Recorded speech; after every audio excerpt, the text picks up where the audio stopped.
वर्ण विच्छेद के माध्यम से देखेंगे कि संयुक्त व्यंजन को हम कैसे समझें कि संयुक्त अगर है तो कौन कौन से अक्षर मिले हुए हैं, और वर्ण विच्छेद के माध्यम से हम इसे बहुत अच्छे से समझ सकते हैं।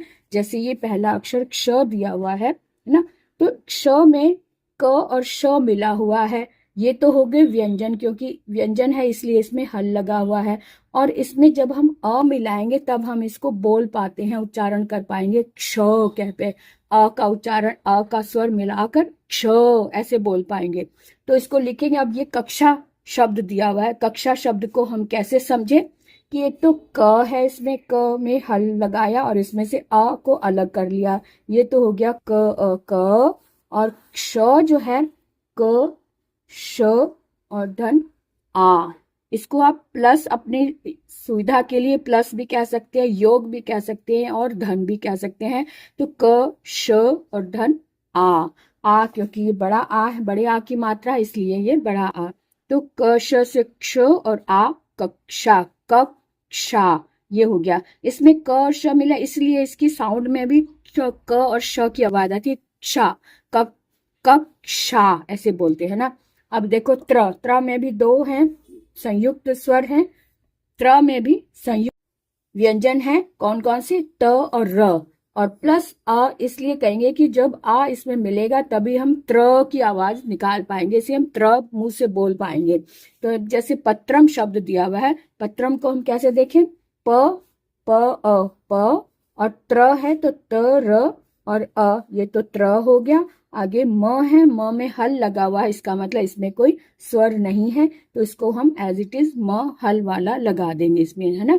आगे देखो ज्ञ, ये ज्ञ जो है तो इसमें ज और य से ये ज बनता है और प्लस आ बन गया, तो ज य है तो अ ज्य, ज्य हो गया। ज्ञानम है, इसको बोलने में लोग सभी ज्ञा बोलते हैं, लेकिन एक्चुअल में ये ज्य ही होता है क्योंकि इसमें ज और य मिला हुआ है। तो ज्ञानम कैसे लिखेंगे? ज य और प्लस आ। तो जो भी दो व्यंजन मिले दोनों में हम हल जरूर लगाएंगे, ये ध्यान रखना, क्योंकि हल अगर लगा है तभी वो व्यंजन है, और व्यंजन में अगर हल नहीं लगा तो इसका मतलब इसमें स्वर मिक्स किया हुआ है। अब ये ज य और साथ में आ होगा तब ये ज्या बनेगा, या न अ न और म में हल लगा इसलिए इसको एज इट इज म हल लगा देंगे, ज्ञानम। अब ये द्य है, द्य को हम इस तरह से देखेंगे, इसमें द और य की आवाज आ रही है ना, तो इसका मतलब इसमें दो व्यंजन जुड़े हुए हैं, द और य वाले। तो द, य और अ, तो द्य तीनों मिलाकर ये द्य बन गया। अब विद्या में द्य आता है तो इसको कैसे लिखेंगे? व ई वी, क्योंकि व में छोटी की मात्रा लगी हुई है, तो व ई वी और द, य और आ, इस तरह से इसको हम परिभाषित करेंगे कि विद्या को ऐसे लिखा जाता है। विद्या में 1 2 3 4 5 अक्षर मिले हुए हैं, कहने में 2 है, ऐसे ज्ञानम में 3 अक्षर दिए हुए हैं, लेकिन 1 2 3 4 5 6 अक्षर दिए हुए हैं। इस तरह से हम इसको समझ सकते हैं कि इसमें कौन कौन से अक्षर मिलकर इस संयुक्त व्यंजन बनाते हैं। ठीक है, अब आगे देखें कि ये एकमेव सर्वेषां व्यंजनानां सर्वै व्यंजनै सह मेलनेन संयुक्त व्यंजनानि भवन्ति।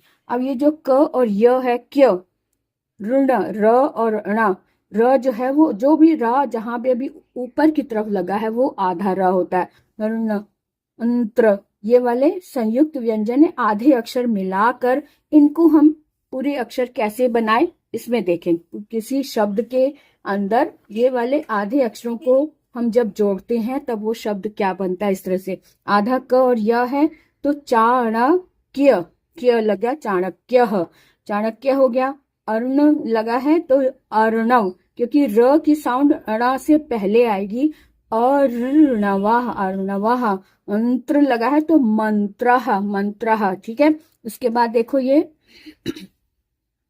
क्र है तो क्र में क्रमः इस तरह से लगा, इंद्र लगा है तो इंद्रः, ष्ठ्य लगा है तो ओष्ठ्यः, द्यम ये लगा है द्म, द और म तो पद्म, ष्ट्र लगा है तो उष्ट्र, आधा न ध, आधा ध और य, यानी 2 आधे अक्षर हैं तो संध्या, इस तरह से इसको लिखेंगे। संध्या में आधा न भी है और आधा ध भी है, तो मिलकर संध्या हो गया ना। उसके बाद देखो वर्ण संयोजन शब्दों, अब हम शब्दों को जोड़ेंगे। तो वर्ण संयोजन, वर्ण वियोगा, वर्ण वियोग, अभी हमने यहाँ पे संयुक्त वर्ण देखे और अब हम देखेंगे वर्ण वियोगा। वियोगा का मतलब है वर्णों को अलग कैसे करें।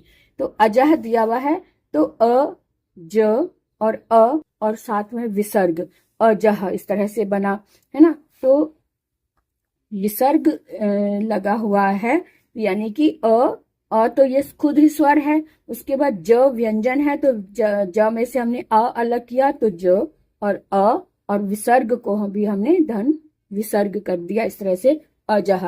रामः है तो र आ, इस तरह से र में से हमने अ अलग किया, र में हल लगाया और आ बड़ा आ है ये आ, और म में हल लगाया और अ को अलग किया और साथ में विसर्ग, है ना, इस तरह से र आ म अ ह, रामः।